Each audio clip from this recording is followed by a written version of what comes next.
Hello students.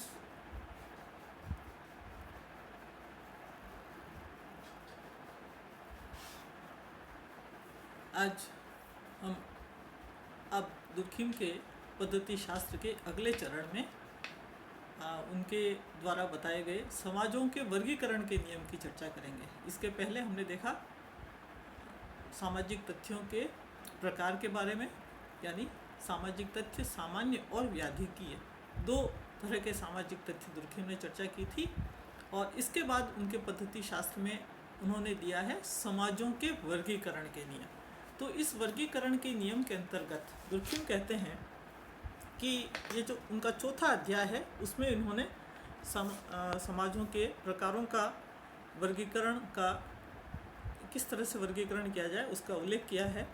तो Durkheim कहते हैं कि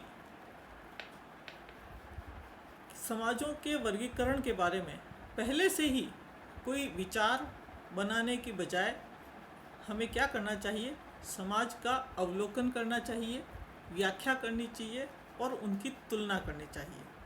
और समस्त विशेषताएं, किसी भी समाज की समस्त विशेषताओं का अध्ययन करके उनमें जो समानताएं और असमानताएं होती है उनके आधार पर उनका ग्रुपिंग करना चाहिए या उनको समूहों में बांट देना चाहिए। फिर वो कहते हैं कि जो समाज हैं उनका विकास सरलता से जटिलता की तरफ हुआ है, और सरलता से जटिलता की तरफ जो विकास का क्रम है उसको हम क्या कहते हैं, उद्विकास। आप लोगों ने जब स्पेंसर की बात हमने की थी तो स्पेंसर ने सबसे ज़्यादा सामाजिक डार्विनवाद या सामाजिक उद्विकास का सिद्धांत प्रस्तुत किया। और आगे चलकर आप दुर्खिम का जब श्रम विभाजन का सिद्धांत पढ़ेंगे तो उसमें भी आप देखेंगे कि उन्होंने उद्विकास के आधार पर श्रम विभाजन को समझाया है कि किस तरह से समाज में विशेषीकरण होता है। जैसे जैसे समाज विकसित होता है वैसे वैसे उद्विकास की प्रक्रिया के माध्यम से श्रम विभाजन और विभेदीकरण की प्रक्रिया चलती है। तो दुर्खिम कहते हैं कि हमें समाजों का विकास चूँकि सरलता से जटिलता की तरफ हुआ है तो इस दृष्टि से भी हमें समाजों को देखना चाहिए।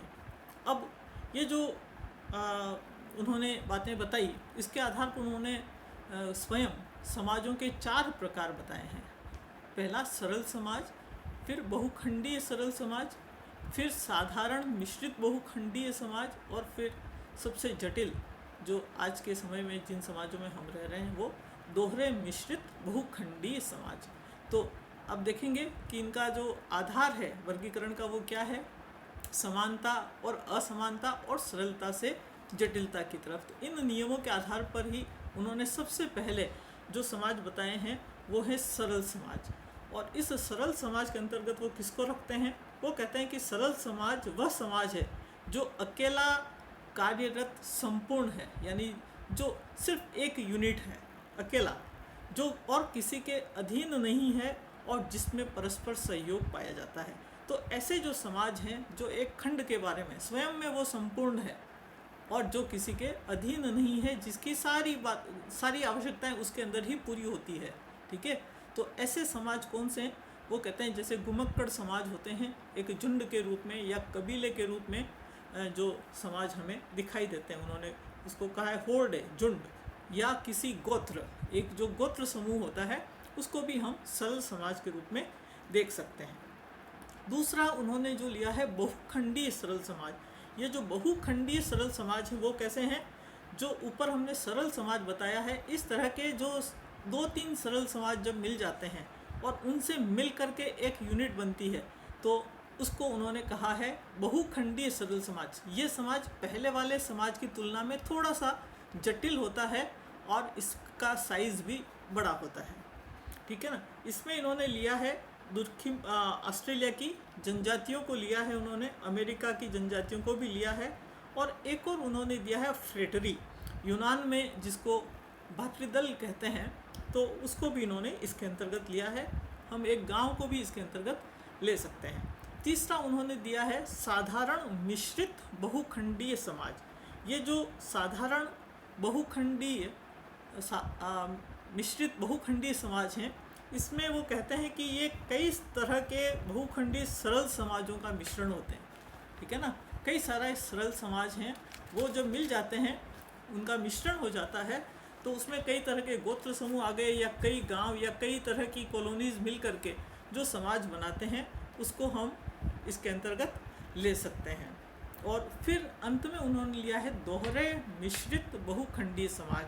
इन समाजों में दुर्खिम कहते हैं ये सबसे जटिल समाज हैं, और ये जो सामाजिक विकास के उच्चतम स्तर पर हमें दिखाई देते हैं। ये इनका क्रम सबसे ऊपर है, और इसके अंदर हम किसको ले सकते हैं? बड़े बड़े नगर या राजधानियाँ, उनको हम इसकी श्रेणी में ले सकते हैं। तो ये एक संक्षिप्त जो हमने विवेचन दिया कि समाजों के वर्गीकरण के नियम। इस वर्गीकरण के नियम के बाद दुर्खिम ने दिया है सबसे महत्वपूर्ण कि सामाजिक तथ्यों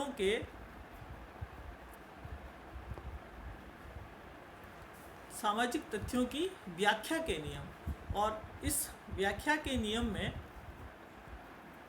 दुर्खिम ने दिया है कि जो भी हम तथ्य संकलित करते हैं, उन तथ्यों की व्याख्या कैसे की जाए।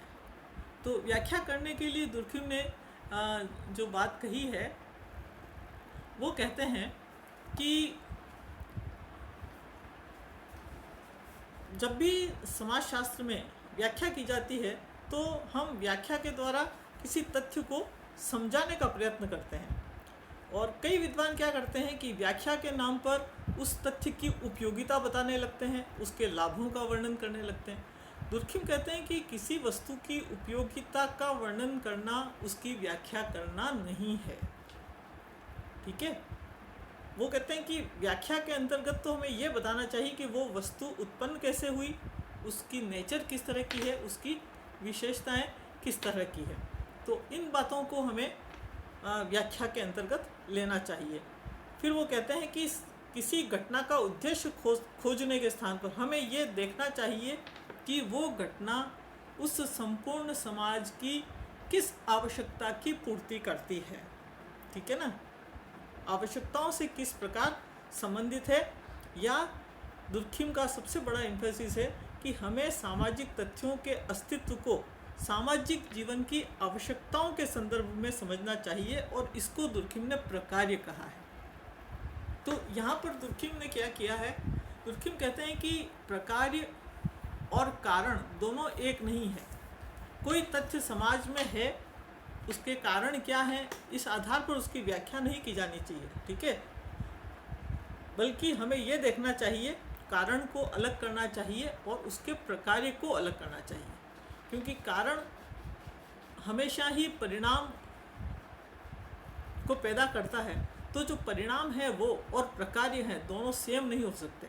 ये जो अंतर उन्होंने किया है कारण, परिणाम और प्रकार्य में, इसको आप विस्तार से हम लोग उसमें देखेंगे श्रम विभाजन के सिद्धांत के अंतर्गत किस तरह से उन्होंने श्रम विभाजन के प्रकार्य, परिणाम और कारण तीनों में डिफ्रेंशिएट किया है, दोनों तीनों में अंतर किया है। इसके बाद दुर्खिम जो है ये बताते हैं कि समाज शास्त्र में प्रमाणों की स्थापना के नियम क्या होंगे, और प्रमाणों की स्थापना के लिए दुर्खिम ने कहा कि हमें जो समाजशास्त्री प्रमाण अगर स्थापित करना है, तो उसके लिए हमें तुलनात्मक पद्धति का प्रयोग करना चाहिए। और उन्होंने ऐतिहासिक पद्धति और प्रयोगात्मक पद्धति का विरोध किया, वो इसको नहीं मानते हैं।